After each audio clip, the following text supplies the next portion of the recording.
भूमिका। अनादिकाल से ही मानव परम शांति, सुख व अमृत की खोज में लगा हुआ है। वह अपने सामर्थ्य के अनुसार प्रयत्न करता आ रहा है, लेकिन उसकी यह चाहत कभी पूर्ण नहीं हो पा रही है। ऐसा इसलिए है कि उसे इस चाहत को प्राप्त करने के मार्ग का पूर्ण ज्ञान नहीं है।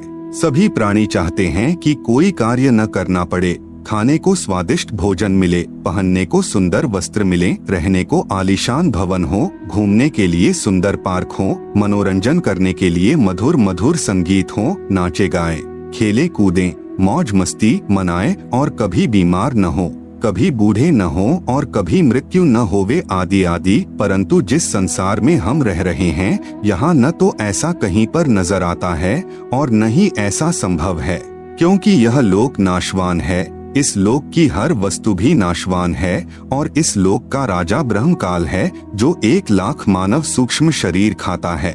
उसने सब प्राणियों को कर्म, भ्रम व पाप पुण्य रूपी जाल में उलझाकर 3 लोक के पिंजरे में कैद किए हुए है। कबीर साहेब कहते हैं कि कबीर 3 लोक पिंजरा भया, पाप पुण्य 2 जाल, सभी जीव भोजन भये, एक खाने वाला काल, गरीब एक पापी एक पुनी आया, एक है सूम दलेल रे, बिना भजन कोई काम नहीं आवे, सब है जम की जेल रे। कर्म भ्रम कर्म बराबर सिद्धांत, जैसा करोगे वैसा प्राप्त करोगे यानी भरोगे। भ्रम बराबर संशय युक्त ज्ञान जो वेदों तथा गीता में काल ब्रह्म ने प्रदान किया है। उदाहरणार्थ फॉर एग्जाम्पल, गीता अध्याय 15 श्लोक 1 से 4 में तथा अध्याय 4 श्लोक 31, 32, 34, अध्याय 7 श्लोक 18 में गीता ज्ञान दाता ब्रह्म ने कहा है कि यह संसार रूपी वृक्ष है। इसकी जड़ें यानी रूट्स ऊपर हैं तथा तीनों गुण रूपी शाखाएं नीचे हैं। जो इस संसार रूपी वृक्ष के विषय में पूर्ण जानकारी बताए वह पूर्ण संत अर्थात तत्वदर्शी संत है। जैसे तना कौन प्रभु है, डार कौन तथा तीनों शाखाएं कौन प्रभु है। यहाँ विचार काल में अर्थात जो गीता ज्ञान में तुझे बता रहा हूँ, मुझे इस संसार की रचना का ज्ञान नहीं है, क्योंकि मुझे इसके आदि यानी प्रारंभ का तथा अंत यानी अंतिम सिरे का ज्ञान नहीं है। इसलिए किसी तत्वदर्शी संत की खोज कर उस तत्वदर्शी संत के बताए भक्ति मार्ग यानी वे ऑफ वर्शिप अनुसार साधना करके उस परम पद व परमेश्वर की खोज करनी चाहिए, जहाँ जाने के पश्चात साधक पुनः लौटकर संसार में नहीं आता, अर्थात पूर्ण मोक्ष प्राप्त करता है। जिस पूर्ण परमात्मा से इस संसार रूपी वृक्ष का विस्तार हुआ है, अर्थात जिस परमेश्वर ने इस सृष्टि की रचना की है, उसी की पूजा करनी चाहिए।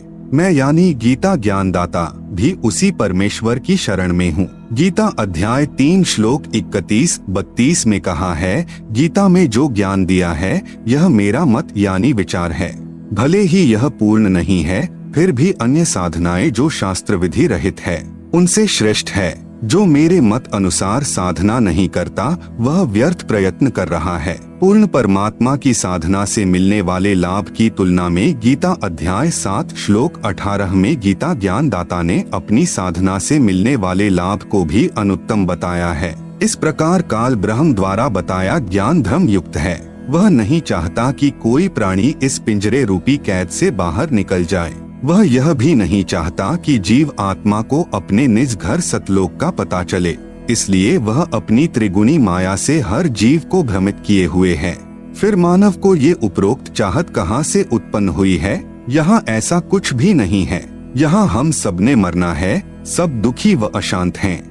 जिस स्थिति को हम यहाँ प्राप्त करना चाहते हैं, ऐसी स्थिति में हम अपने निज घर सतलोक में रहते थे। काल ब्रह्म के लोक में स्व इच्छा से आकर फंस गए और अपने निज घर का रास्ता भूल गए। कबीर साहेब कहते हैं कि इच्छा रूपी खेलन आया, ताते सुख सागर नहीं पाया।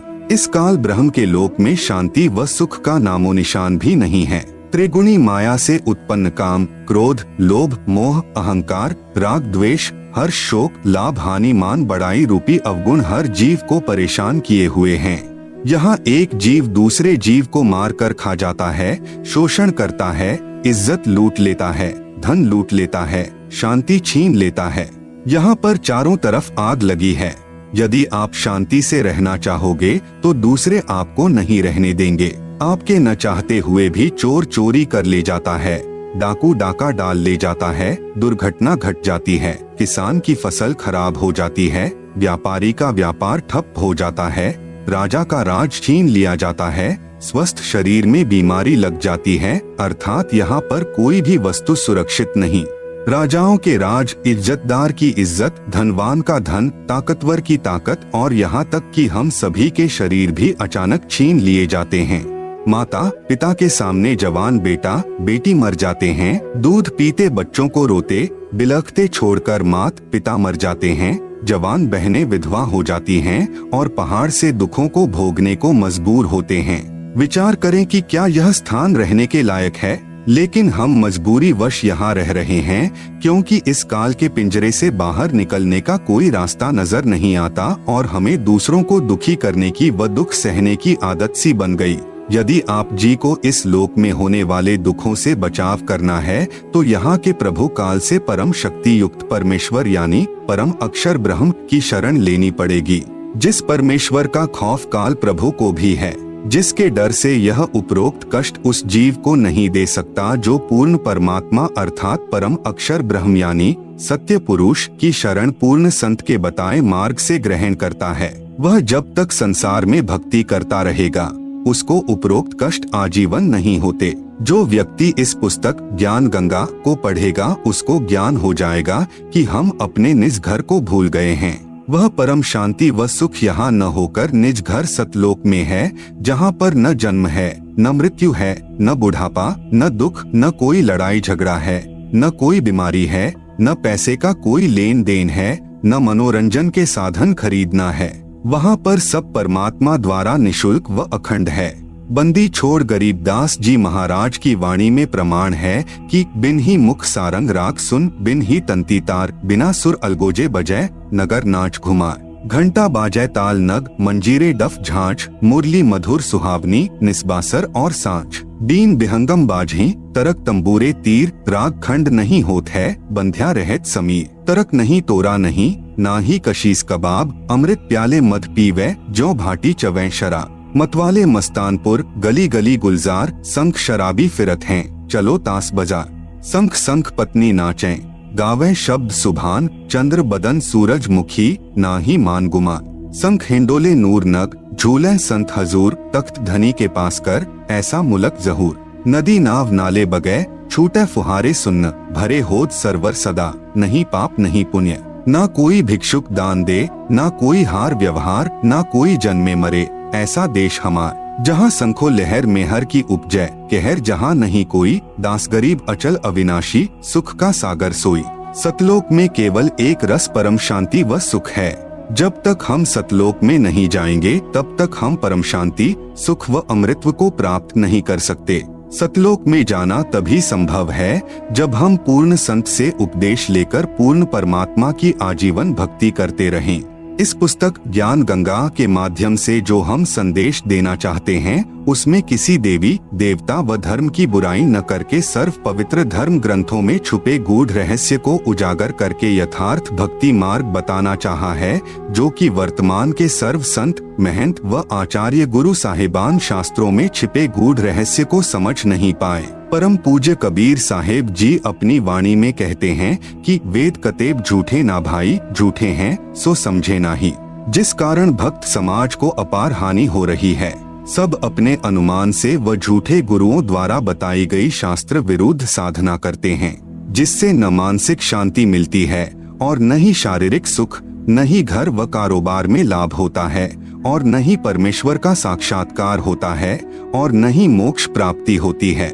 यह सब सुख कैसे मिले तथा यह जानने के लिए कि मैं कौन हूँ, कहाँ से आया हूँ, क्यों जन्म लेता हूँ, क्यों मरता हूँ और क्यों दुख भोगता हूँ, आखिर यह सब कौन करवा रहा है और परमेश्वर कौन है, कैसा है, कहाँ है तथा कैसे मिलेगा, और ब्रह्मा विष्णु और शिव के माता पिता कौन हैं और किस प्रकार से काल ब्रह्म की जेल से छुटकारा पाकर अपने निज घर यानी सतलोक में वापस जा सकते हैं। यह सब इस पुस्तक के माध्यम से दर्शाया गया है ताकि इसे पढ़कर आम भक्तात्मा का कल्याण संभव हो सके। यह पुस्तक सतगुरु रामपाल जी महाराज के प्रवचनों का संग्रह है जो कि सदग्रंथों में लिखे तथ्यों पर आधारित है। हमें पूर्ण विश्वास है कि जो पाठक जन रुचि व निष्पक्ष भाव से पढ़कर अनुसरण करेगा उसका कल्याण संभव है। आत्म प्राण उद्धार ही ऐसा धर्म नहीं और कोटि अश्वमेघ यज्ञ सकल समाना भय। जीव उद्धार परम पुण्य ऐसा कर्म नहीं और मरुस्थल के मृगजों सब मर गए दौड़ दौड़। भावार्थ, यदि एक आत्मा को सतभक्ति मार्ग पर लगाकर उसका आत्म कल्याण करवा दिया जाए तो करोड़ अश्वमेघ यज्ञ का फल मिलता है और उसके बराबर कोई भी धर्म नहीं है। जीवात्मा के उद्धार के लिए किए गए कार्य अर्थात सेवा से श्रेष्ठ कोई भी कार्य नहीं है। अपने पेट भरने के लिए तो पशु पक्षी भी सारा दिन भ्रमते हैं, उसी तरह वह व्यक्ति है जो परमार्थी कार्य नहीं करता। परमार्थी कर्म सर्वश्रेष्ठ सेवा जीव कल्याण के लिए किया कर्म है। जीव कल्याण का कार्य न करके सर्व मानव मरुस्थल के हिरण की तरह दौड़ दौड़ कर मर जाते हैं, जिसे कुछ दूरी पर जल ही जल दिखाई देता है और वहां दौड़ कर जाने पर थल ही प्राप्त होता है। फिर कुछ दूरी पर थल का जल दिखाई देता है, अंत में उस हिरण की प्यास से ही मृत्यु हो जाती है। ठीक इसी प्रकार जो प्राणी इस काल लोक में जहां हम रह रहे हैं वे उस हिरण के समान सुख की आशा करते हैं, जैसे निसंतान सोचता है संतान होने पर सुखी हो जाऊंगा। संतान वालों से पूछे तो उनकी अनेकों समस्याएं सुनने को मिलेंगी। निर्धन व्यक्ति सोचता है कि धन हो जाए तो मैं सुखी हो जाऊं। जब धनवानों की कुशल जानने के लिए प्रश्न करोगे तो ढेर सारी परेशानियां सुनने को मिलेंगी। कोई राज्य प्राप्ति से सुख मानता है, यह उसकी महाभूल है। राजा यानी मंत्री, मुख्यमंत्री, प्रधानमंत्री, राष्ट्रपति को स्वप्न में भी सुख नहीं होता। जैसे 4-5 सदस्यों के परिवार का मुखिया अपने परिवार के प्रबंध में कितना परेशान रहता है। राजा तो एक क्षेत्र का मुखिया होता है, उसके प्रबंध में सुख स्वप्न में भी नहीं होता।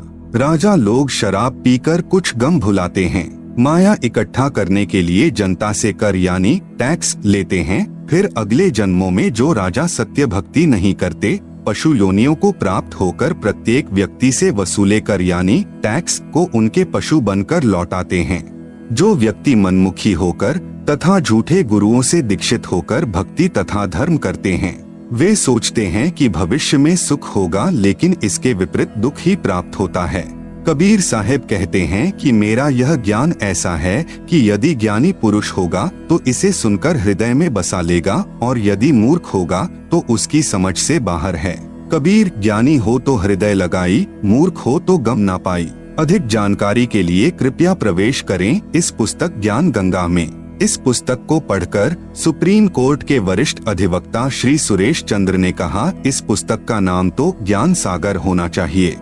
कलयुग में सत्ययुग, संत रामपाल जी के सत्संग वचनों से उद्घृत। सत्ययुग उस समय को कहते हैं जिस युग में अधर्म नहीं होता, शांति होती है, पिता से पहले पुत्र की मृत्यु नहीं होती, स्त्री विधवा नहीं होती, रोग रहित शरीर होता है, सर्व मानव भक्ति करते हैं, परमात्मा से डरने वाले होते हैं क्योंकि वे आध्यात्मिक ज्ञान के सर्व कर्मों से परिचित होते हैं। मन, कर्म, वचन से किसी को पीड़ा नहीं देते तथा दुराचारी नहीं होते।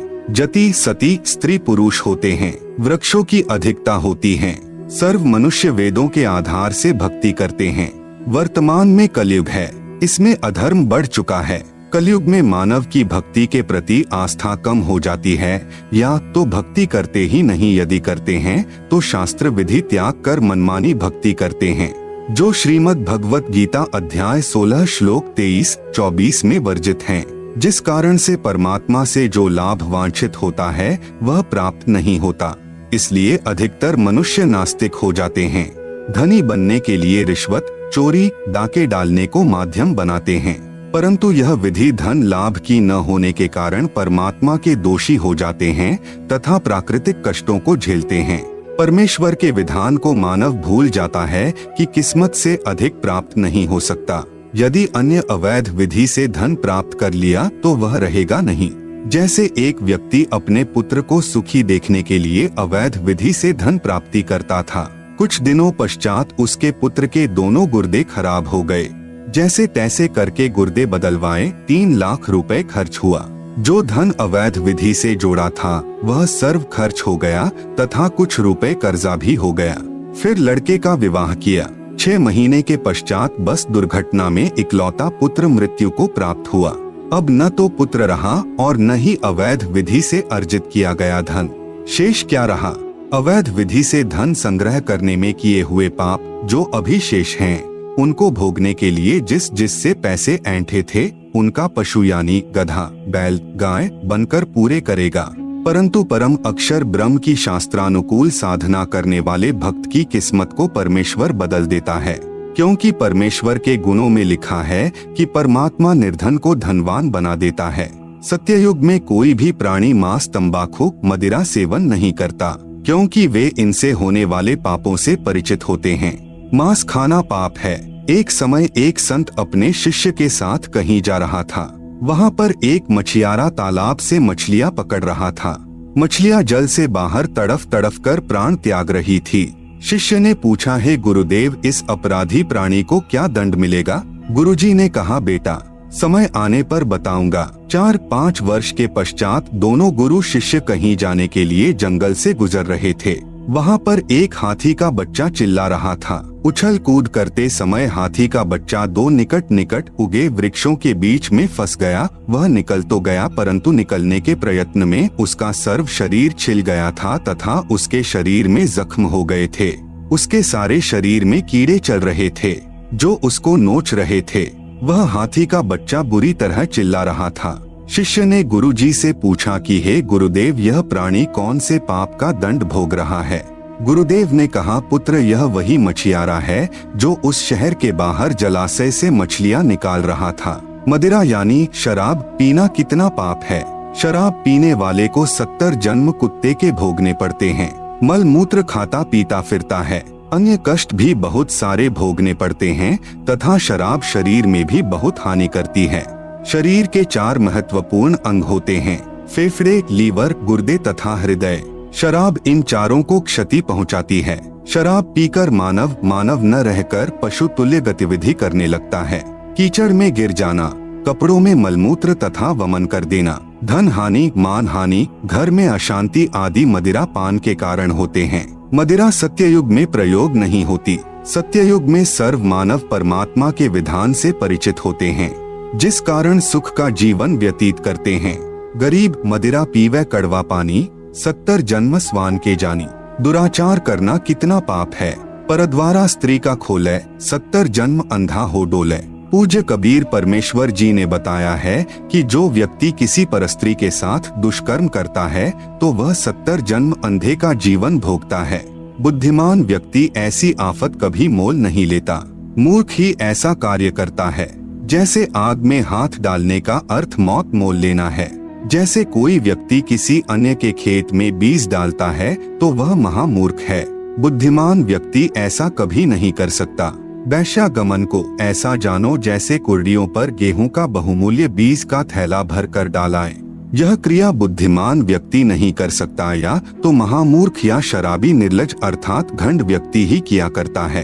विचारणीय विषय है कि जो पदार्थ शरीर से नाश होते हुए आनंद का अनुभव कराता है, यदि वह शरीर में सुरक्षित रखा जाए तो कितना आनंद देगा। दीर्घायु, स्वस्थ शरीर, स्वस्थ मस्तिष्क, शूरवीरता तथा स्फूर्ति प्रदान करता है। जिस पदार्थ से अनमोल बच्चा प्राप्त होता है, उसका नाश करना बच्चे की हत्या करने तुल्य है। इसलिए दुराचार तथा अनावश्यक भोग विलास वर्जित है। तंबाकू सेवन कितना पाप है। परमेश्वर कबीर जी ने बताया है, सुरापान मध मांसाहारी, गमन करे भोगे पर नारी, 70 जन्म कटत हैं, शीशम साक्षी साहिब है जगदीशम। पर द्वारा स्त्री का खोले, 70 जन्म अंधा हो डोले। 100 नारी जारी करे, सुरापान 100 बार, एक चिलम हुक्का भरे, डूबे काली धार। जैसे कि ऊपर वर्णन किया है कि एक बार शराब पीने वाला 70 जन्म कुत्ते का जीवन भोगता है, फिर मल मूत्र खाता पीता फिरता है। परस्त्री गमन करने वाला 70 जन्म अंधे के भोगता है। मांस खाने वाला भी महाकष्ट का भागी होता है। उपरोक्त सर्व पाप 100 बार करने वाले को जो पाप होता है, वह एक बार हुक्का पीने वाले अर्थात तंबाकू सेवन करने वाले को सहयोग देने वाले को होता है। तंबाकू सेवन करने वाले हुक्का, सिगरेट, बीड़ी या अन्य विधि से सेवन करने वाले तंबाकू खाने वालों को क्या पाप लगेगा? घोर पाप का भागी होगा।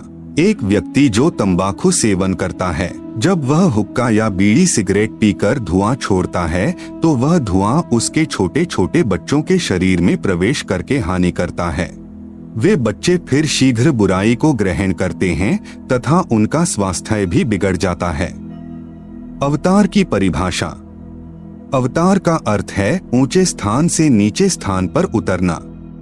विशेषकर यह शुभ शब्द उन उत्तम आत्माओं के लिए प्रयोग किया जाता है जो धरती पर कुछ अद्भुत कार्य करते हैं, जिनको परमात्मा की ओर से भेजा हुआ मानते हैं या स्वयं परमात्मा ही का पृथ्वी पर आगमन मानते हैं। श्रीमद् भगवत गीता अध्याय 15 श्लोक 1 से 4 तथा 16-17 में 3 पुरुषों यानी प्रभुओं का ज्ञान है।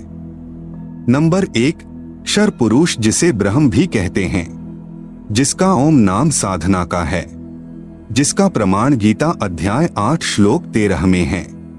नंबर 2, अक्षर पुरुष जिसको परब्रह्म भी कहते हैं, जिसकी साधना का मंत्र तत् जो सांकेतिक है, प्रमाण गीता अध्याय 17 श्लोक 23 में है। नंबर 3, उत्तम पुरुष तू अन्य मतलब श्रेष्ठ पुरुष परमात्मा तो उपरोक्त दोनों पुरुषों यानी क्षर पुरुष तथा अक्षर पुरुष से अन्य है। वह परम अक्षर पुरुष है जिसे गीता अध्याय 8 श्लोक 1 के उत्तर में अध्याय 8 के श्लोक 3 में कहा है कि वह परम अक्षर ब्रह्म है। इसका जाप सत है जो सांकेतिक है। इसी परमेश्वर की प्राप्ति से साधक को परम शांति तथा सनातन परमधाम प्राप्त होगा। प्रमाण गीता अध्याय 18 श्लोक 62 में यह परमेश्वर यानी परम अक्षर ब्रह्म गीता ज्ञान दाता से भिन्न है। अधिक ज्ञान प्राप्ति के लिए कृपया पुस्तक धरती पर अवतार सतलोक आश्रम बरवाला से प्राप्त करें। अवतार 2 प्रकार के होते हैं, जैसे ऊपर कहा गया है। अब आप जी को पता चला कि मुख्य रूप से 3 पुरुष यानी प्रभु है, जिनका उल्लेख ऊपर कर दिया गया है। हमारे लिए मुख्य रूप से 2 प्रभुओं की भूमिका रहती है। नंबर 1, क्षर पुरुष यानी ब्रह्म जो गीता अध्याय 11 श्लोक 32 में अपने आप को काल कहता है।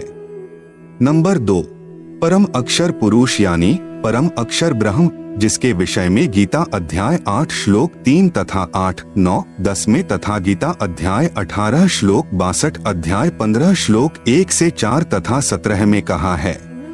ब्रह्म यानी काल के अवतारों की जानकारी।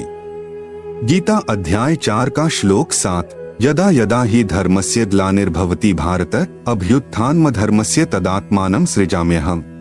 यदा यदा हि धर्मस्य ग्लानिः भवति भारत अभ्युत्थानम् अधर्मस्य तदा आत्मानं सृजामि अहम्। अनुवाद भारत यानी हे भारत, यदा यदा यानी जब जब, धर्मस्य यानी धर्म की, ग्लानियः यानी हानि और अधर्मस्य यानी अधर्म की, अभ्युत्थानम यानी वृद्धि, भवति यानी होती है, तदा यानी तब, तब ही यानी ही, अहम यानी मैं, आत्मानम यानी अपना अंश, अवतार, सृजामि यानी रचता हूँ अर्थात उत्पन्न करता हूँ। जैसे श्रीमद् भगवत गीता अध्याय 4 श्लोक 7 में गीता ज्ञान दाता ने कहा है कि जब जब धर्म में घृणा उत्पन्न होती है, धर्म की हानि होती है तथा अधर्म की वृद्धि होती है, तो मैं काल यानी ब्रह्म यानी क्षर पुरुष अपने अंश अवतार सृजन करता हूँ अर्थात उत्पन्न करता हूँ। जैसे श्री रामचंद्र जी तथा श्री कृष्ण चंद्र जी को काल ब्रह्म ने ही पृथ्वी पर उत्पन्न किया था, जो स्वयं श्री विष्णु जी ही माने जाते हैं। इनके अतिरिक्त 8 अवतार और कहे गए हैं, जो श्री विष्णु जी स्वयं नहीं आते अपितु अपने लोक से अपने कृपा पात्र पवित्र आत्मा को भेजते हैं। वे भी अवतार कहलाते हैं। कहीं कहीं पर 25 अवतारों का भी उल्लेख पुराणों में आता है। काल ब्रह्म यानी क्षर पुरुष के भेजे हुए अवतार पृथ्वी पर बढ़े अधर्म का नाश कत्लेआम अर्थात संहार करके करते हैं।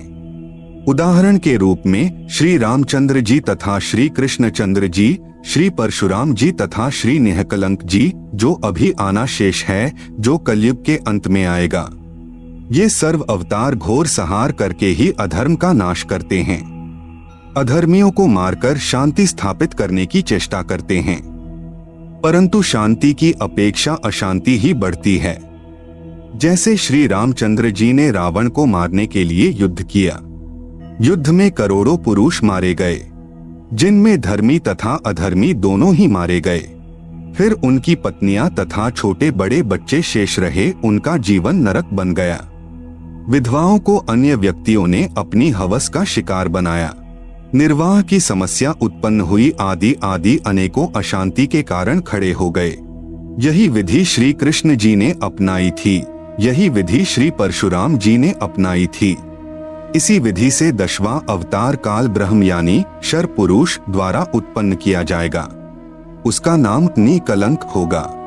वह कलयुग के अंतिम समय में उत्पन्न होगा, जो राजा हरिश्चंद्र वाली आत्मा होगी। संभल नगर में श्री विष्णु दत्त शर्मा के घर में जन्म लेगा। उस समय सर्व मानव अत्याचारी अन्यायी हो जाएंगे, उन सर्व को मारेगा। उस समय जिन जिन मनुष्य में परमात्मा का डर होगा, कुछ सदाचारी होंगे, उनको छोड़ जाएगा, अन्य सर्व को मार डालेगा। यह विधि है ब्रह्म यानी कालक्षर पुरुष के अवतारों की अधर्म का नाश करने तथा शांति स्थापना करने की। परम अक्षर ब्रह्म अर्थात सत्य पुरुष के अवतारों की जानकारी। नंबर 1, परम अक्षर ब्रह्म स्वयं पृथ्वी पर प्रकट होता है। वह सहशरीर आता है, सहशरीर लौट जाता है। यह लीला वह परमेश्वर 2 प्रकार से करता है। नंबर 1, प्रत्येक युग में शिशु रूप में किसी सरोवर में कमल के फूल पर वन में प्रकट होता है। वहां से निसंतान दंपति उसे उठा ले जाते हैं। फिर लीला करता हुआ बड़ा होता है तथा आध्यात्मिक ज्ञान प्रचार करके अधर्म का नाश करता है। सरोवर के जल में कमल के फूल पर अवतरित होने के कारण परमेश्वर नारायण कहलाता है। नार यानी जल, आयन यानी आने वाला, अर्थात जल पर निवास करने वाला नारायण कहलाता है। नंबर 2, जब चाहे साधु संत जिंदा के रूप में अपने सत्यलोक से पृथ्वी पर आ जाते हैं तथा अच्छी आत्माओं को ज्ञान देते हैं। फिर वे पुण्यात्माएं भी ज्ञान प्रचार करके अधर्म का नाश करते हैं। वे भी परमेश्वर के भेजे हुए अवतार होते हैं। कलयुग में ज्येष्ठ शुदी पूर्णमासी संवत 1455 सन 1398 को कबीर परमेश्वर सत्यलोक से चलकर आए तथा काशी शहर के लहरतारा नामक सरोवर में कमल के फूल पर शिशु रूप में विराजमान हुए। वहां से नीरू तथा नीमा जो जुलाहा यानी धानक दंपति थे, उन्हें उठा लाए। शिशु रूपधारी परमेश्वर कबीरदेव यानी कबीर परमेश्वर ने 25 दिन तक कुछ भी आहार नहीं किया। नीरू तथा नीमा उसी जन्म में ब्राह्मण थे, श्री शिव जी के पुजारी थे। मुसलमानों द्वारा बलपूर्वक मुसलमान बनाए जाने के कारण जुलाहे का कार्य करके निर्वाह करते थे। बच्चे की नाजुक हालत देखकर नीमा ने अपने इष्ट शिव जी को याद किया। शिव जी साधु वेश में वहां आए तथा बालक रूप में विराजमान कबीर परमेश्वर को देखा। बालक रूप में कबीर साहेब जी ने कहा, है शिव जी इन्हें कहो एक कुंवारी गाय लाएं, वह आपके आशीर्वाद से दूध देगी। ऐसा ही किया गया। कबीर परमेश्वर के आदेशानुसार भगवान शिव जी ने कुंवारी गाय की कमर पर थपकी लगाई। उसी समय बछिया के थनों से दूध की धार बहने लगी। एक कोरा मिट्टी का छोटा घड़ा नीचे रखा। पात्र भर जाने पर दूध बंद हो गया। फिर प्रतिदिन पात्र थनों के नीचे करते ही बछिया के थनों से दूध निकलता।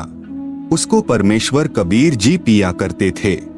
जुलाहे के घर परवरिश होने के कारण बड़े होकर परमेश्वर कबीर जी भी जुलाहे का कार्य करने लगे तथा अपनी अच्छी आत्माओं को मिले, उनको तत्व ज्ञान समझाया तथा स्वयं भी तत्व ज्ञान प्रचार करके अधर्म का नाश किया तथा जिन जिन को परमेश्वर जिंदा महात्मा के रूप में मिले उनको सच्चखंड यानी सत्यलोक में ले गए तथा फिर वापस छोड़ा।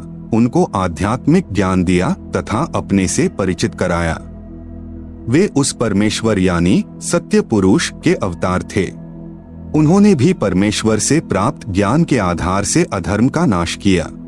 वे अवतार कौन कौन हुए हैं? नंबर 1 आदरणीय धर्मदास जी, नंबर 2 आदरणीय मलुकदास जी, नंबर 3 आदरणीय नानक देव साहेब जी, सिख धर्म के प्रवर्तक, नंबर 4 आदरणीय दादू साहेब जी, नंबर 5 आदरणीय गरीबदास साहेब जी गांव छुड़ानी जिला झज्जर हरियाणा वाले तथा नंबर 6 आदरणीय घीसा दास साहेब जी गांव खेखड़ा जिला मेरठ उत्तर प्रदेश वाले। ये उपरोक्त सर्व अवतार परम अक्षर ब्रह्म यानी सत्य पुरुष के थे। अपना कार्य करके चले गए, अधर्म का नाश किया, जिस कारण से जनता में बहुत समय तक बुराई नहीं समाई। वर्तमान में संतों की कमी नहीं परंतु शांति का नाम नहीं। कारण यह है कि इन संतों की साधना शास्त्रों के विरुद्ध है, जिस कारण से समाज में अधर्म बढ़ता जा रहा है। इन पंथों और संतों को सैकड़ों वर्ष हो गए ज्ञान प्रचार करते हुए परंतु अधर्म बढ़ता ही जा रहा है। सत्य पुरुष का वर्तमान अवतार, जो सत्य साधना तथा तत्व ज्ञान का प्रचार परमेश्वर के पूर्वोक्त परमेश्वर के अवतार संत किया करते थे, जिससे आपसी प्रेम था, एक दूसरे के दुख में दुखी होते थे, असहाय व्यक्ति की मदद करते थे, वही शास्त्र विधि अनुसार साधना तथा वही आध्यात्मिक यथार्थ ज्ञान संत रामपाल दास जी महाराज को परमेश्वर कबीर साहेब जी ने प्रदान किया है। मार्च 1997 को फाल्गुन मास की शुक्ल प्रथमा को दिन के 10 बजे जिंदा महात्मा के रूप में सत्यलोक से आकर संत रामपाल दास जी महाराज को सतनाम तथा सारनाम दान करने का आदेश देकर अंतर्ध्यान हो गए। संत रामपाल दास जी महाराज भी परमेश्वर यानी परम अक्षर ब्रह्म के उन अवतारों में से एक हैं जो आध्यात्मिक ज्ञान के द्वारा अधर्म का नाश करते हैं। अब विश्व में शांति होगी। सर्वधर्म तथा पंथों के व्यक्ति एक होकर आपस में प्रेम से रहा करेंगे। राजनेता भी निर्भिमानी, न्यायकारी तथा परमात्मा से डरकर कार्य करने वाले होंगे। जनता के सेवक बनकर निष्पक्ष कार्य किया करेंगे। धरती पर पुनः सत्ययुग जैसी स्थिति होगी। वर्तमान में धरती पर वह अवतार संत रामपाल दास जी हैं। अब घर घर में परमेश्वर के ज्ञान की चर्चा होगी। जहां गांव व शहरों में तथा पार्कों में बैठकर ताश खेलते हैं, कोई राजनीतिक बातें करता है, कोई अपने पुत्रों तथा पुत्र वधुओं की अच्छे या निकम्मे होने की चर्चा करते हैं, वहां परमेश्वर की महिमा की चर्चा होगी तथा ज्ञान गंगा पुस्तक में लिखे ज्ञान पर विचार हुआ करेगा। परमात्मा की महिमा करने मात्र से भी जीव पुण्य का भागी बनता है। फिर शास्त्र विधि अनुसार साधना करके जीवन सुखी बनाएंगे तथा आत्म कल्याण कराएंगे। धरती पर कलयुग में सत्ययुग जैसा समय आएगा। संत रामपाल दास जी महाराज ही वर्तमान में वास्तव में धरती पर अवतार हैं। अधिक जानकारी के लिए कृपया पढ़े पुस्तक धरती पर अवतार संपूर्ण। अमेरिका की महिला भविष्यवक्ता फ्लोरेंस की महत्वपूर्ण भविष्यवाणी। अमेरिका की विश्वविख्यात भविष्यवक्ता फ्लोरेंस ने अपनी भविष्यवाणियों में कई बार भारत का जिक्र किया है। The fall of sensational culture नाम की अपनी पुस्तक में उन्होंने लिखा है कि सन 2000 आते आते प्राकृतिक संतुलन भयावह रूप से बिगड़ेगा। लोगों में आक्रोश की प्रबल भावना होगी। दुराचार पराकाष्ठा पर होगा। पश्चिमी देशों के विलासितापूर्ण जीवन जीने वालों में निराशा, बेचैनी और अशांति होगी। अतृप्त अभिलाषाएं और जोर पकड़ेगी, जिससे उनमें आपसी कटुता बढ़ेगी। चारों ओर हिंसा और बर्बरता का वातावरण होगा। ऐसा वातावरण होगा कि चारों ओर हाहाकार मच जाएगा। लेकिन भारत से उठने वाली एक नई विचारधारा इस घातक वातावरण को समाप्त कर देगी। वह विचारधारा वैज्ञानिक दृष्टि से सामंजस्य और भाईचारे का महत्व समझाएगी। वह यह भी समझाएगी कि धर्म और विज्ञान में आपस में विरोध नहीं है। आध्यात्मिकता की उच्चता और भौतिकता का खोखलापन सबके सामने उजागर करेगी। मध्यम वर्ग उस विचारधारा से बहुत अधिक प्रभावित होगा। यह वर्ग समाज के सभी वर्गों को अच्छे समाज के निर्माण के लिए उत्प्रेरित करेगा। यह विचारधारा पूरे विश्व में चमत्कारी परिवर्तन लाएगी। मुझे अपनी छठी अतीन्द्रिय शक्ति से यह एहसास हो रहा है कि इस विचारधारा को जन्म देने वाला वह महान संत भारत में जन्म ले चुका है। उस संत के ओजस्वी व्यक्तित्व का प्रभाव सबको चमत्कृत करेगा। उसकी विचारधारा अध्यात्म के कम होते जा रहे प्रभाव को फिर से नई स्फूर्ति देगी। चारों ओर आध्यात्मिक वातावरण होगा। संत की विचारधारा से प्रभावित लोग विश्व के कल्याण के लिए पश्चिम की ओर चलेंगे। धीरे धीरे एशिया, यूरोप और अमेरिका पर पूरी तरह छा जाएंगे। उस संत की विचारधारा से पूरा विश्व प्रभावित होगा और उनके चरण चिन्हों पर चलेगा। पश्चिमी देश के लोग उन्हें ईसा, मुसलमान उन्हें एक सच्चा रहनुमा और एशिया के लोग उन्हें भगवान का अवतार मानेंगे। उस महान संत की विचारधारा से बौद्धिक क्रांति होगी। बुद्धिजीवियों की मान्यताएं बदलेंगी। उनमें ईश्वर के प्रति श्रद्धा और विश्वास की कोंपलें फूटेंगी। फ्लोरेंस के अनुसार वह संत भारत में जन्म ले चुके हैं। वह इस संत से काफी प्रभावित थी। अपनी एक दूसरी पुस्तक golden light of new era में भी उन्होंने लिखा है, जब मैं ध्यान लगाती हूँ तो अक्सर एक संत को देखती हूँ। गौर वर्ण का है, सफेद बाल हैं, उसके मुख पर न दाढ़ी है न मूछ है। उस संत के ललाट पर गजब का तेज होता है। उनके ललाट पर आकाश से एक नक्षत्र के प्रकाश की किरणें निरंतर बरसती रहती हैं। मैं देखती हूँ कि वह संत अपनी कल्याणकारी विचारधारा तथा अपने सच्चरित्र प्रबल अनुयायियों की शक्ति से संपूर्ण विश्व में नए ज्ञान का प्रकाश फैला रहे हैं। वह संत अपनी शक्ति निरंतर बढ़ा रहे हैं। उनमें इतनी शक्ति है कि वह प्राकृतिक परिवर्तन भी कर सकते हैं। वह अपना कार्य वैज्ञानिक ढंग से करेंगे। उनकी कृपा और प्रयत्नों से मानवीय सभ्यता में नई जागृति आएगी। विश्व के समस्त जन समूह में नई चेतना का संचार होगा। लोक शक्ति का एक नया रूप उभर कर सामने आएगा, जो सत्ताधारियों की मनमानियों पर अंकुश लगा देगा। मनोचिकित्सक तथा सम्मोहन कला के विश्व प्रसिद्ध ज्ञाता डॉक्टर मोरे बर्सटीन की फ्लोरेंस से अच्छी दोस्ती थी। एक बार फ्लोरेंस ने उनसे भी कहा था, डॉक्टर, वह समय बड़ी तेजी से नजदीक आ रहा है जब सत्ता लोलुप राजनेताओं की अपेक्षा आप जैसे समाज सेवकों की बातें समाज अधिक ध्यान से सुनेगा। 21वीं सदी के आते आते एक नई विचारधारा पूरे विश्व को प्रभावित करेगी। हर राष्ट्र में सच्चरित्र धार्मिक लोगों का संगठन लोगों के दिमाग में बैठी गलत मान्यताओं को बदल देगा। यह विचारधारा भारत से प्रस्फुटित होंगी, वहीं से पूरे विश्व में फैलेगी। मैं उस पवित्र स्थान पर एक प्रचंड तपस्वी को देख रही हूँ, जिसका तेज बड़ी तेजी से फैल रहा है। मनुष्य में सोए देवत्व को जगाने तथा धरती का स्वर्ग जैसा बनाने के लिए वह संत दिन रात प्रयत्न कर रहे हैं। एक पत्रकार ने 1964 में फ्लोरेंस से पूछा था कि क्या वह दुनिया का भविष्य बता सकती है। फ्लोरेंस ने इसके जवाब में कहा था, 1970 की शुरुआत व्यापक उथल पुथल के साथ होगी। 1979-80 के बाद ऐसे ऐसे भूकंप आएंगे कि न्यूजर्सी का कुछ हिस्सा तथा यूरोप का और एशिया के कई देशों के स्थान भूकंप से विदीर्ण हो जाएंगे। कुछ जलमग्न भी हो जाएंगे। तृतीय विश्व युद्ध का आतंक सबके दिमाग में बैठ जाएगा और वे इस युद्ध की तैयारी करेंगे, लेकिन भारतीय राजनेता अपने प्रभाव और बुद्धि से तीसरे विश्व युद्ध को टालने में सफल हो जाएंगे। तीसरे विश्व युद्ध के शुरू होने तक भारत के शासन की बागडोर आध्यात्मिक प्रवृत्ति के लोगों के हाथ में होगी, इसलिए उनके प्रभाव से विश्व युद्ध टलेगा। वे शासक एक महान संत के ओजस्वी तथा क्रांतिकारी विचारधारा से प्रभावित होंगे। वे उस संत के प्रति उसी तरह समर्पित होंगे जैसे वाशिंगटन स्वतंत्रता एवं मानवता के प्रति समर्पित थे। अमेरिका के शहर न्यूजर्सी की रहने वाली फ्लोरेंस सचमुच एक विलक्षण महिला थी। एक बार नेबेल नाम के व्यक्ति ने टीवी कार्यक्रम के दौरान उनसे बोला, आप भारत में जन्म ले चुके संत के बारे में तो अक्सर बताती रहती हैं, मैं अपने बारे में कुछ जानना चाहता हूँ, बताइए। फ्लोरेंस ने उसके दाहिने हाथ को थाम लिया और बोली, आप बहुत जल्द किसी दूसरे राज्य से प्रसारण करेंगे। नेबेल एक प्रसारण सेवा के कर्मचारी थे। फ्लोरेंस की इस बात पर वह हंसने लगे। कुछ क्षण बाद बोले, आपने मुझसे यह अच्छा मजाक किया। यदि हमारी कंपनी के अधिकारी इस कार्यक्रम को देख रहे होंगे तो मैं दूसरे राज्य में जाऊं या नहीं, फिलहाल अपनी कंपनी से तुरंत निकाल दिया जाऊंगा। कुछ ही मिनटों के बाद टीवी के कंट्रोल रूम का फोन घनघना उठा। फोन नेबेल के लिए था। उनकी कंपनी के जनरल मैनेजर उनसे बात करना चाहते थे।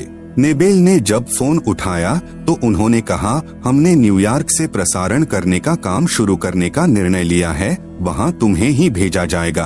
अभी यह बात गुप्त रखना, इसकी घोषणा कल की जाएगी। मैं टीवी पर फ्लोरेंस के साथ तुम्हारी बातचीत देख रहा था। फ्लोरेंस ने तुम्हारे विषय में जो बताया है वह पूरी तरह सच है। आश्चर्य है कि उन्हें यह बात कैसे मालूम हो गई। नेबेल फ्लोरेंस का चेहरा देखता रह गया। कुछ पत्रकारों ने उनसे एक बार पूछा था कि वह भविष्य को कैसे देख लेती हैं, तथा गायब व्यक्ति या वस्तुओं का पता कैसे लगा लेती हैं? तो फ्लोरेंस ने बताया, मुझे स्वयं नहीं मालूम कि ऐसा कैसे संभव हो जाता है। मैं भविष्य के विषय में एक बहुत महत्वपूर्ण बात बता रही हूँ। 20वीं शताब्दी के अंत में भारतवर्ष से एक प्रकाश निकलेगा।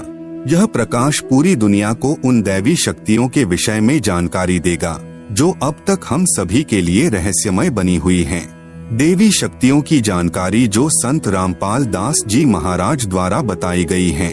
कृपया पढ़ें इसी पुस्तक के पृष्ठ 22 पर। सृष्टि रचना, एक दिव्य महापुरुष द्वारा यह प्रकाश पूरे विश्व में फैलेगा। वह सभी को सतमार्ग पर चलने की प्रेरणा देगा।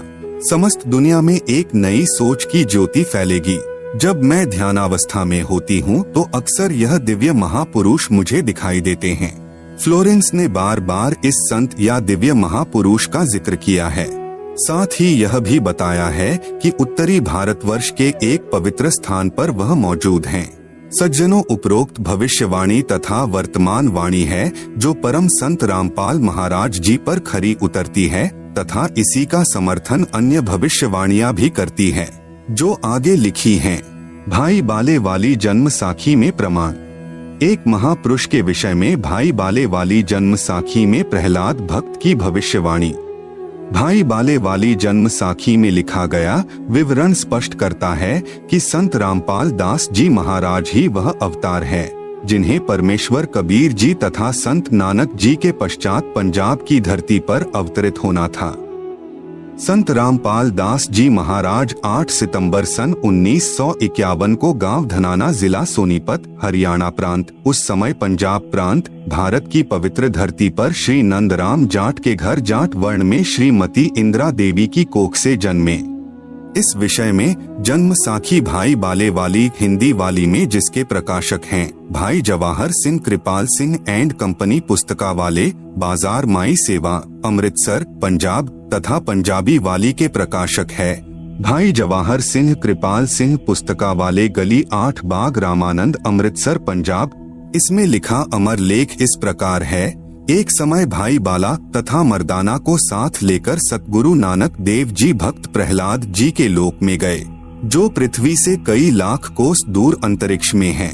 प्रहलाद ने कहा कि हे नानक जी, आपको परमात्मा ने दिव्य दृष्टि दी तथा कलयुग में बड़ा भक्त बनाया है। आपका कलयुग में बहुत प्रताप होगा। यहाँ पर प्रहलाद के लोक में पहले कबीर जी आए थे या आज आप आए हो, एक और आएगा जो आप दोनों जैसा ही महापुरुष होगा। इन तीनों के अतिरिक्त यहाँ मेरे लोक में कोई नहीं आ सकता।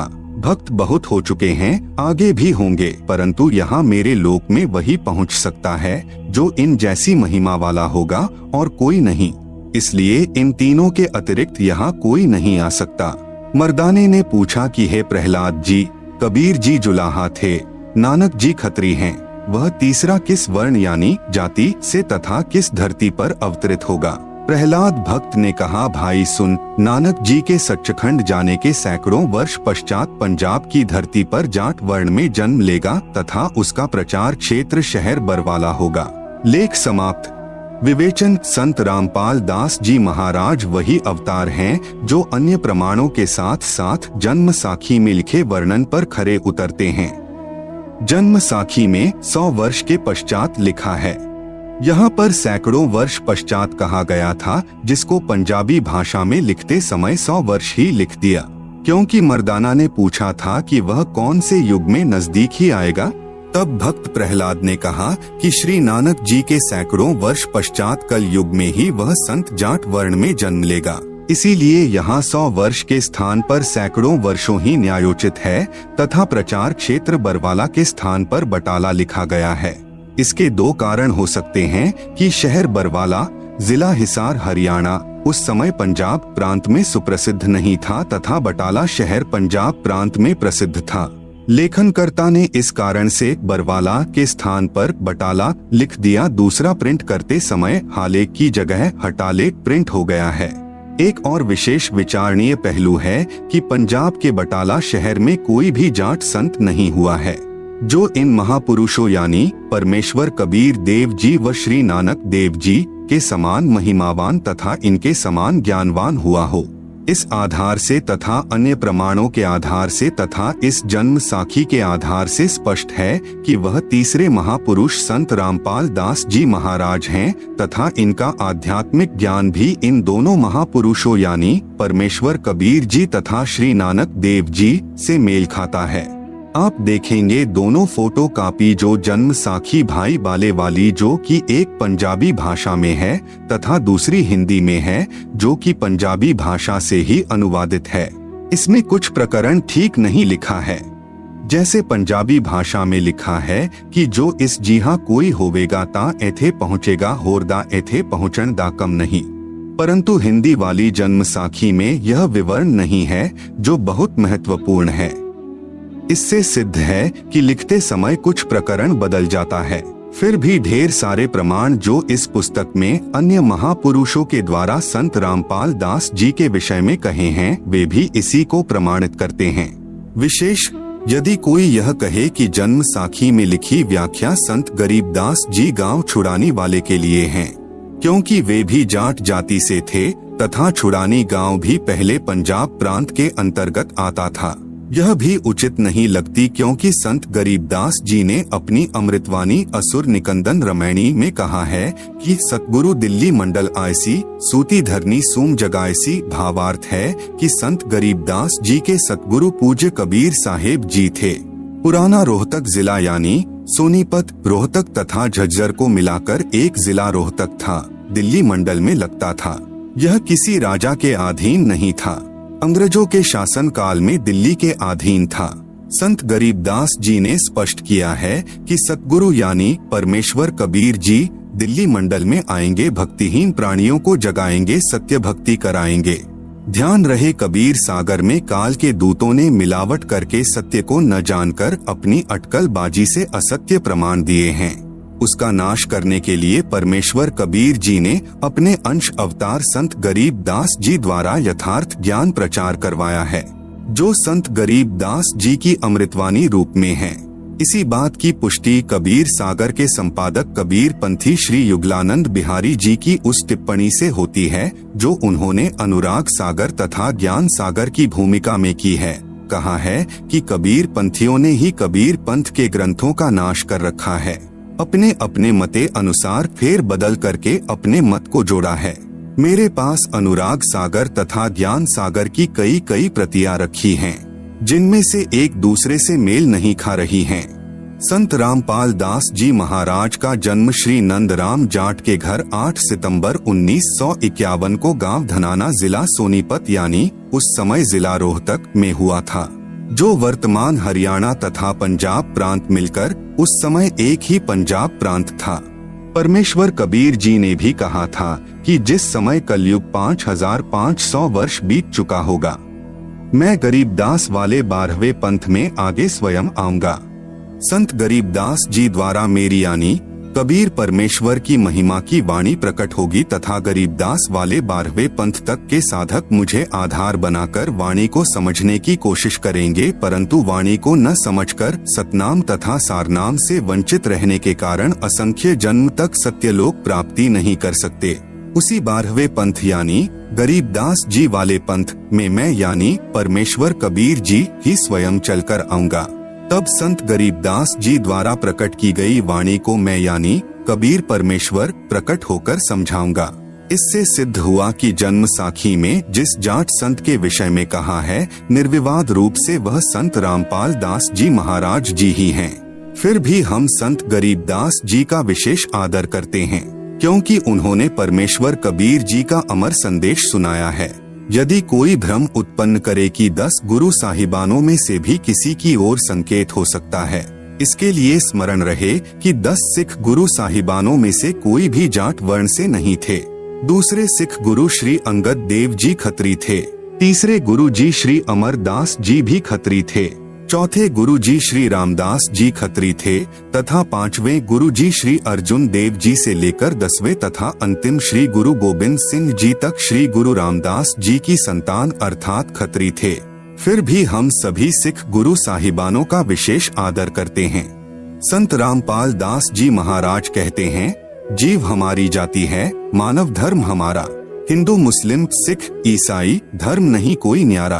परमेश्वर कबीर जी ने कहा है, जाति ना पूछो संत की, पूछ लीजिए ज्ञान। मोल करो तलवार का, पड़ी रहें दो म्यान।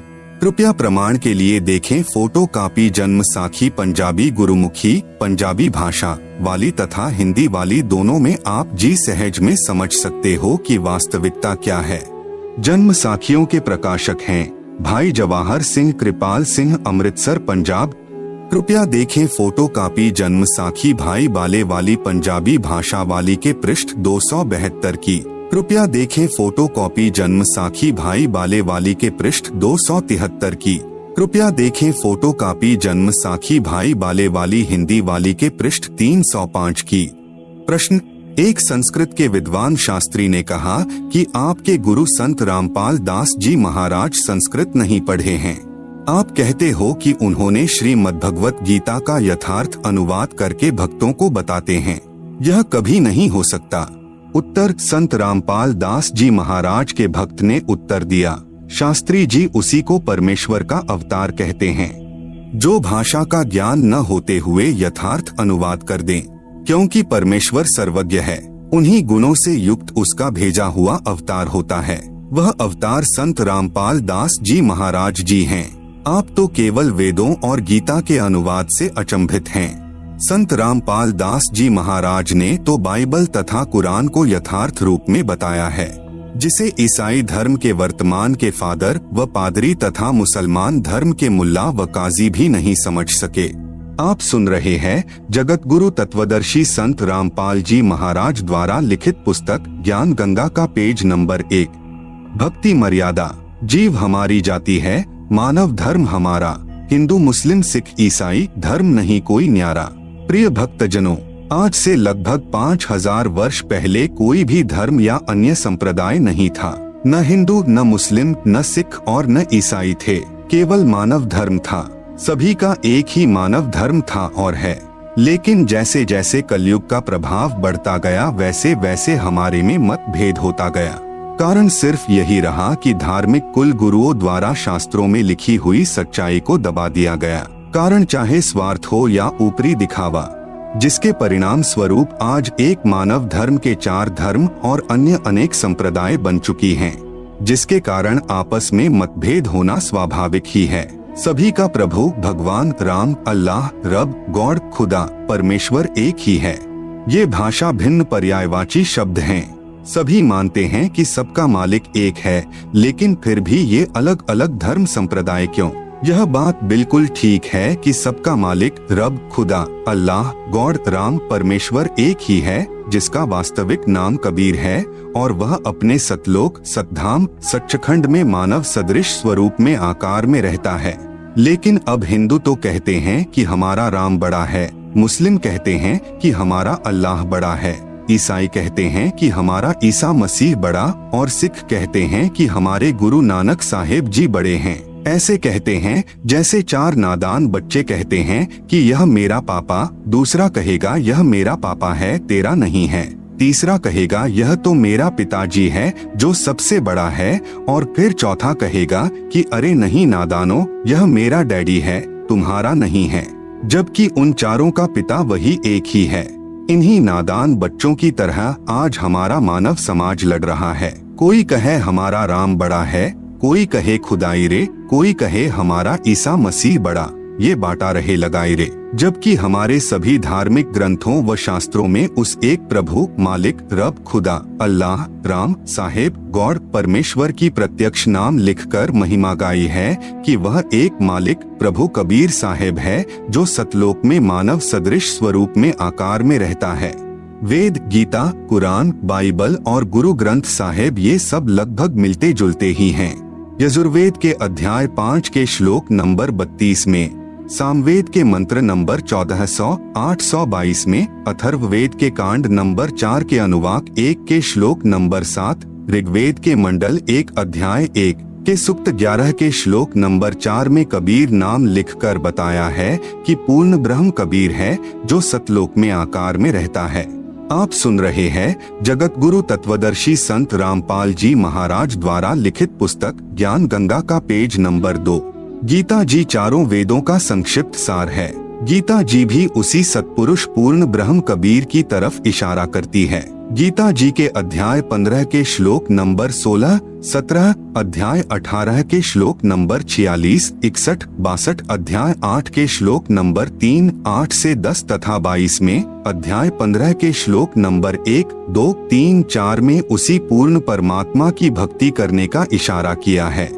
श्री गुरु ग्रंथ साहिब पृष्ठ नंबर 24 पर और पृष्ठ नंबर 721 पर नाम लिखकर कबीर साहेब की महिमा गाई है।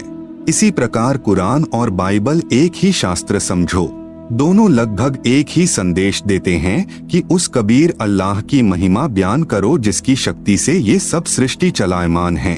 कुरान शरीफ में सूरत फुरकानी नंबर 25 की आयत नंबर 52 से 59 तक में कबीरन, खबीरा, कबीरू आदि शब्द लिखकर उसी एक कबीर अल्लाह की पाकी बयान की हुई है कि ए पैगंबर मोहम्मद, उस कबीर अल्लाह की पाकी बयान करो जो 6 दिन में अपनी शक्ति से सृष्टि रचकर 7वें दिन तख्त पर जा बिराजा अर्थात सतलोक में जाकर विश्राम किया। वह अल्लाह प्रभु कबीर है। इसी का प्रमाण बाइबल के अंदर उत्पत्ति ग्रंथ में सृष्टि क्रम में बाइबल के प्रारंभ में ही 7 दिन की रचना में चैप्टर 1 वर्सेस 20, चैप्टर 2 वर्सेस 5 में है। सभी संतों व ग्रंथों का सार यही है कि पूर्ण गुरु जिसके पास तीनों नाम हो और नाम देने का अधिकार भी हो, उससे नाम लेकर जीव को जन्म मृत्यु रूपी रोग से छुटकारा पाना चाहिए, क्योंकि हमारा उद्देश्य आपको काल की कारागार से छुटवाकर अपने मूल मालिक कबीरदेव यानी कबीर साहेब के सतलोक को प्राप्त करवाना है। कबीरदेव ने अपनी वाणी में कहा है कि एक जीव को काल साधना से हटाकर पूर्ण गुरु के पास लाकर सत उपदेश दिलाने का पुण्य इतना होता है कि जितना करोड़ गाय बकरे आदि प्राणियों को कसाई से छुटवाने का होता है, क्योंकि यह अबोध मानव शरीरधारी प्राणी गलत गुरुओं द्वारा बताई गई शास्त्र विरुद्ध साधना से काल के जाल में फंसा रहकर न जाने कितने दुखदायी 84 लाख योनियों के कष्ट को झेलता रहता है। जब यह जीवात्मा कबीरदेव यानी कबीर साहेब की शरण में पूरे गुरु के माध्यम से आ जाती है, नाम से जुड़ जाती है, तो फिर इसका जन्म तथा मृत्यु का कष्ट सदा के लिए समाप्त हो जाता है और सतलोक में वास्तविक परम शांति को प्राप्त करता है। अब प्रश्न आता है कि आजकल गुरु ज्यादा से ज्यादा शिष्य बनाकर अपनी योग्यता का प्रमाण दिखाते हैं, अर्थात हर कोई 4 कथा सीख लेता है और कहता है कि मैं भी नाम दे देता हूँ और भोली आत्माओं को काल के जाल में डाल देता है। चूंकि शास्त्रों के विरुद्ध नाम उपदेश देने वाले और जपने वाले सभी निश्चित ही नरक के अधिकारी होंगे और उनको नरक में उल्टा लटकाया जाएगा। यह कथन शास्त्र यानी गीता, वेद व सर्व ग्रंथ ही बताते हैं। इसी कथन को सिद्ध करने के लिए एक संक्षिप्त कथा बताता हूँ।